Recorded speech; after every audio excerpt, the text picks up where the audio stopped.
fikradda aan ka qabo siyaasadda hadda ilaa geeska Afrika oo u badan Soomaaliya ilaa Ethiopia inaan macnaha fikradda aniga ila quman aan ka dhiibto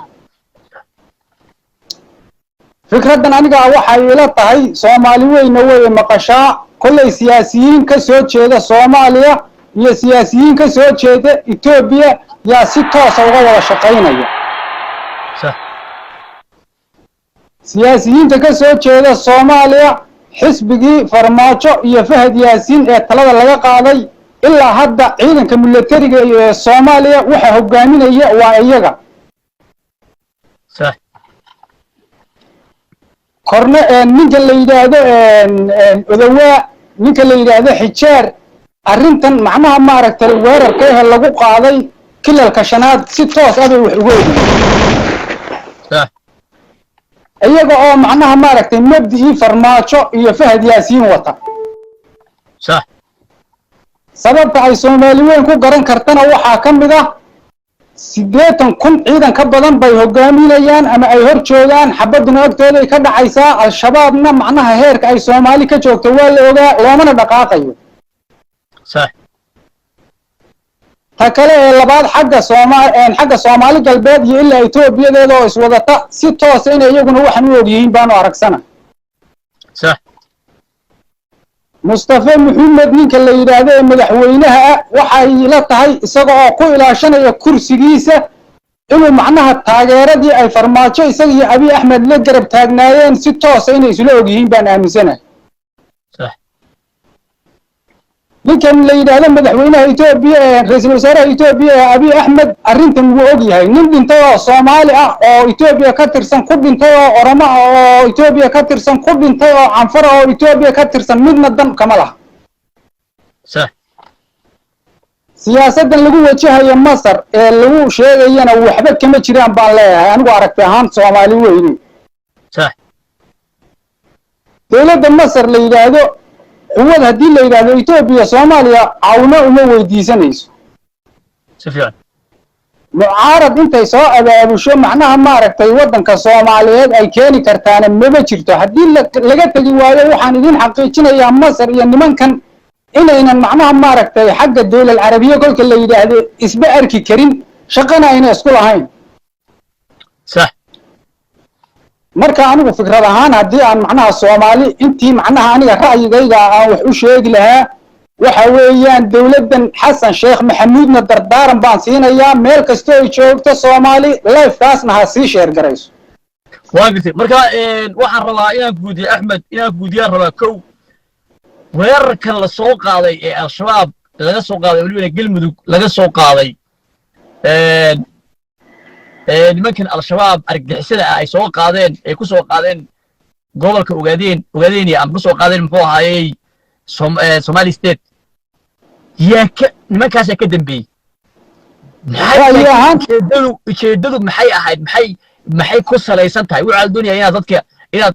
faafaysan rabaa maxay Ethiopia ugu jiray maxaa ugu jiray nimanka argagixisada maxaa ugu jiray muxuu ahaa siyaasiyiintii nabad iyo nolol maxaa ugu jiray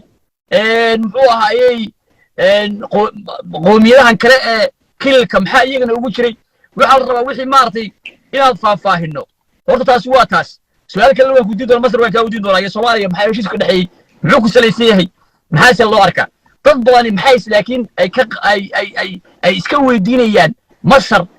maxaa iyo waa dilaalo Israa'iil iyo waxa weeyaan Xasan Sheekh baa kulmaya ninka liya Chance Wilson Israa'iiliga taasna baa ku diido laakiin bartan iga jawaab maxaa muxuu yahay wax ujeedada hadafka ugu jiray muxuu yahay Soomaaliya iyo Somali State iyo Ethiopia kale maxay tahay bismillaahir rahmaanir rahiim waa mahadsantahay walaalo waxa weeyaan horta awal bulshada Soomaaliyeed haday Soomaali galbeed tahay iyo haday Soomaaliya tahay bulshada ku nool ee shacbiyada waa dad iska masaakiin nin walba sidoo u arko sifiyad waxa weeyaan gurigaaga marka aad ka baxayso furu leeyahay wixii macnaha maaragtay kolkaad soo adeeganayso waad soo xiranaysaa qoful reefali la yiraahdo ku xidhaa reefaliga sifiyad ummadda Soomaaliyeed horta xisbigii Farmaajo aan ku horeeyay Kenya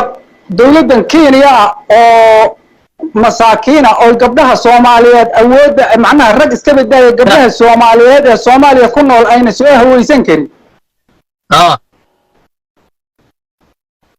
سفعل ayaa horta waxa weeyaan maskaxda iyo caloosha iyo qalbiga iyo niyaddaba waxa weeyaan xisbigii Maxamed Cabdullaahi Farmaajo ummadda Soomaaliyeed ee masaakiinta ee shacabka wuxuu kaga qufulay Kenya صح Kenya anigu waxaanu aragsanahay macnaha siyaasadda hadda joogto kolka aan ka hadlo siyaasadda hadda taagan markaan ka hadlo Kenya aan shaqo ku lahayn Masar baan shaqo ku lahayn ta kale ee macnaha ma aragtay xagga macnaha ma aragtay abaabulkan hadda jooga ama macnaha qasqaskan hadda ka taagan kilalka shanaad haddii aan macnaha si toos ah aan dib ugu laabto صح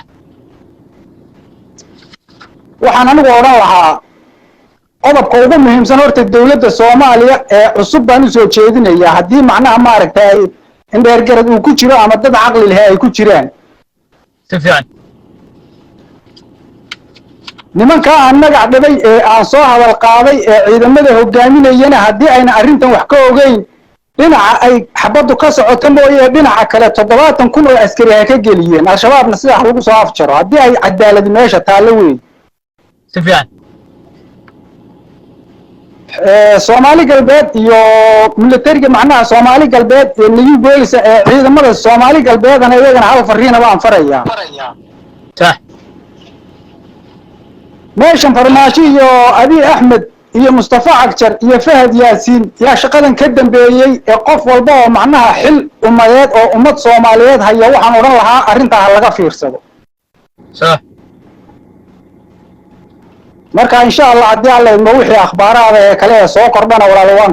waan ka soo wada socon doonaa haddii alla idmo ummadda Soomaaliyeed aynu xuquuqdeeda raadinayno aynu xaqeeda raadinaynana iyadana qof walba macnaha fikirkii kala quman inuu ka soo dhiibtaan rabaa haddii alla idmo سعوي توم فهمي هذا هو سوق قابسي مجمل الكلام بعرض هذا زبده هذا هو سوق قابسي صوت تفتري مرة واحد وين كويديو مين شرف درة هاي دولة أما قومية إثيوبيا هوش جوكتا أو إثيوبيا بان هاي أو واحد نقارنا سيستم كي دولتين يا هيكل كي دولتين ما يبغى شاء waan ku maqlayaa walaal إن أي علم لا إله إلا الله محمد رسول الله عيال كير يرى إنه أبي شيء عبدي إلي وكأذا يسنجري قبلها محي هذي برتشبني قبلها مارتي أفكي فرق بعد الشوي كل إنه أبي دبتي سوق جرسيد إما تلح سوقي إن ما أنت علم لا إله إلا محمد رسول الله هذا القلب وطن إدي كويس تيجان يكون عن تيجان ama gabdho eeriyaan oo waxa weeyaan awalba new bosses ka wada jireen oo meel ku fuuli jireen ay waxa weeyaan nin maxbuusa sharciga caalamka lowga caalamka international gaala iyo mid maartay islaamka dhigayo qof maxbuus ku ah wuxuu doon lahaa ahaade inay xuquuqdiisa dhowrto ee waajib kuwa in maartay ay ka soo qabto